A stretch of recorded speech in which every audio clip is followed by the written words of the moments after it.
Hey everyone, in this video, I'll show you how to add a custom domain in Canva step by step.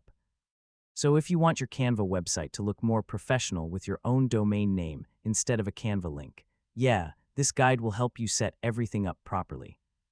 First, open your Canva website project and make sure the design is ready to publish. It's a good idea to preview the site before connecting the domain. Now click the Publish Website button in the top right corner, so Canva will open the website publishing options. Next, select the option that says Use my existing domain or Custom Domain, depending on your Canva version. Now type the domain name you already purchased from providers like GoDaddy, Namecheap, or Google Domains. Make sure the spelling is correct before continuing. After saving, Canva may take some time to verify the domain connection. DNS updates can sometimes take a few minutes or even several hours.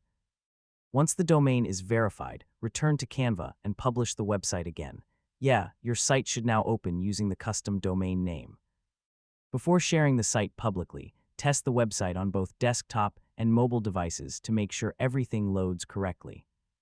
And that's basically how to add a custom domain in Canva from start to finish. After setting it up properly, your Canva website will look much more professional and easier to share.